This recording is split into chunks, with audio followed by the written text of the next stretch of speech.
Les amis, une fois de plus, bonsoir, j'espère que vous allez bien. Négociation entre l'Ukraine et la Russie. Pourquoi est-ce que c'est une négociation à trompe-l'œil? Vous savez, on dit souvent dans un vieux dicton, lorsque il s'agit d'une grande négociation entre les nations, si vous n'êtes pas à table, c'est que vous êtes le menu qu'on va bouffer. On se pose dans la question de savoir est-ce que l'Ukraine va être bouffée par la Russie et les États-Unis. Pourquoi je dis la Russie et les États-Unis? Vous allez comprendre dans cette vidéo. Mais avant cela, si vous n'êtes pas encore abonné à la chaîne, n'hésitez pas à le faire, partager massivement afin de référencer la chaîne et la vidéo. Bon, je dis, est-ce que c'est l'Ukraine qui est au menu? Va-t-il être bouffé par, si c'est pas la Russie, parce que vous allez comprendre, depuis 3 ans, il y a la guerre, depuis l'invasion de l'Ukraine par la Russie, depuis 3 ans maintenant. Vous pouvez donc comprendre.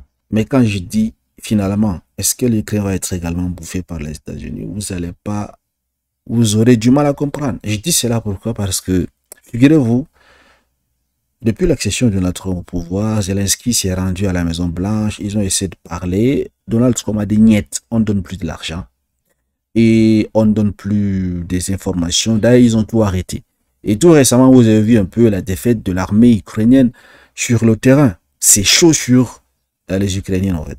Donc du coup, et selon Donald Trump, selon les États-Unis, pour qu'on continue, pour que les États-Unis continuent à fournir son aide à l'Ukraine, ils ont posé des conditions. C'est ces conditions que vous allez comprendre que même les États-Unis veulent finalement bouffer cru l'Ukraine. Dans ces conditions, vous allez comprendre que ils demandent à Zelensky de signer des choses, genre de céder le port, les gisements miniers, le pétrole, l'uranium, tout ce que l'Ukraine possède comme ressources, c'est les États-Unis qui devraient contrôler cela à 100%. Parce qu'avant, pendant le règne de Joe Biden, c'était 50% leurs négociations. Voilà pourquoi Zelensky est sorti, il a dit, vous ne faites que changer. À chaque fois, vous ne faites que changer les accords qu'on a signés. Donald Trump dit niet. Nous voulons le contrôle de tout. Et nous allons créer une commission financière là où nous allons déposer des fonds pour la reconstruction de l'Ukraine. Et dans ces commissions, nous aurons 3 Américains. C'est eux qui vont superviser cela. Du coup, et le bureau va se retrouver aux États-Unis également, pas en Ukraine. Oui. Donc, Donald Trump, son administration, ils ont fermé toutes les portes à Zelensky. S'il était habitué à voler, à détourner de l'argent, de l'aide, maintenant c'est fini. Bon, si ils voulaient continuer la guerre, Donald Trump dit que non, ils ne peuvent pas le faire. Ils vont négocier. Sauf que Vladimir Poutine, lui de son côté, il a dit pour négocier, écoutez bien, négocier ce qu'il a dit. Il a dit il faut que ce gouvernement de Zelensky disparaît. C'est-à-dire, ce gouvernement est illégitime actuellement parce que son mandat a expiré depuis, non? Donc, si Poutine veut un gouvernement de transition qui va négocier avec lui, créé par peut-être la communauté internationale, mais il ne va pas négocier avec Zelensky. C'est ça ou niet. Finalement, les conditions posées par les États-Unis, si vous comprenez très bien, c'est une manière de dire nous allons vous coloniser, c'est tout. Puisque vous n'aurez plus aucun droit. Vous ne pouvez plus décider du sort de votre pays. Même si vous voulez quelque chose, vous devrez passer par nous. Triste réalité, c'est la majorité des pays francophones, c'est ça au fait, actuellement. C'est ce qui se passe. Toutes les décisions que les États africains veulent prendre, ils sont obligés de passer par la France. Si la France donne son feu vert, alors ces pays vont le faire. Sinon, niet. C'est la même chose qui va se passer avec l'Ukraine en fait. Et Zelensky, il n'est pas d'accord.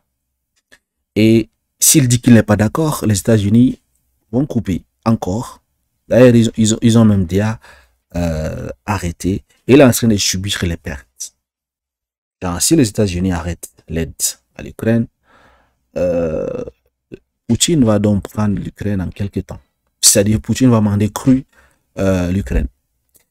Si l'Ukraine accepte les termes fixés par Donald Trump, également les États-Unis ont bouffé l'Ukraine. Et en même temps, parce que pour que Poutine accepte le traité de paix, il faut que le gouvernement de Zelensky quitte au pouvoir. Il faut un nouveau gouvernement de transition. Voilà pourquoi je dis est-ce que finalement Donald Trump et Vladimir Poutine veulent manger l'Ukraine crue. De l'autre côté, il y a les Européennes qui continuent, surtout la France et l'Allemagne, dire nous allons soutenir l'Ukraine. Ils ont, c'est pas décaissé dernièrement des milliards. Ils continuent à envoyer des chars de guerre en Ukraine, toutes ces choses. Et la Pologne également dit niet.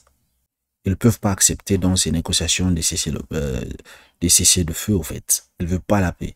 Ils veulent la guerre. Non, les Européens, ils veulent la guerre avec la Russie. Vous comprenez? Pendant que les États-Unis cherchent à... Vous savez, Donald Trump, c'est un homme riche. C'est un capitaliste. Il dit America First.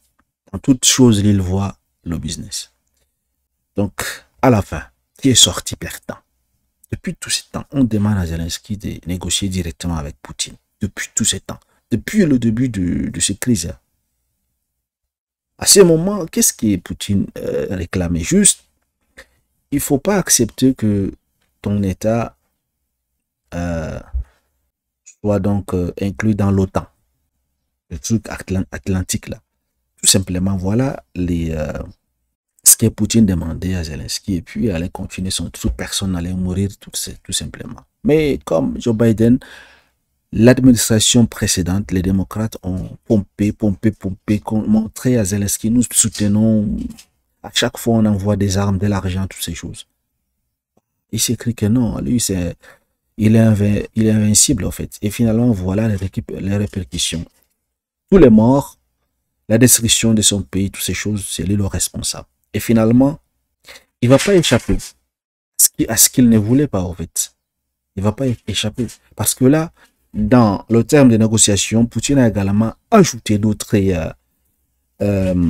conditions, en disant que les territoires qu'il a déjà annexés, dans son butin de guerre, il ne va pas les restituer, en fait. Je pense qu'il contrôle déjà 6 territoires comme ça. Avant, c'était juste 2. Maintenant, ça fait 6.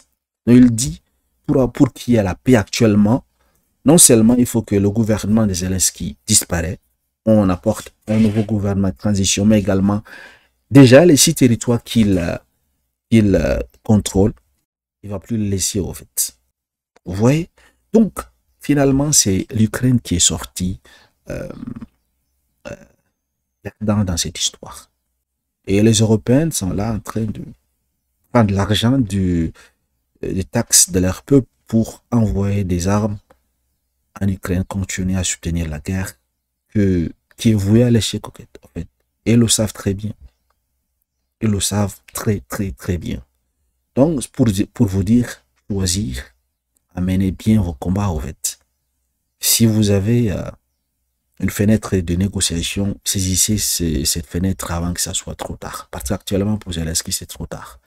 Et si, sincèrement, s'il y avait une institution compétente qui devrait juger le président actuellement, je pense que Zelensky serait considéré comme coupable parce qu'il a refusé de négocier avec Poutine. Voilà, actuellement, Donald Trump, les États-Unis vont manger cru, vont coloniser son pays.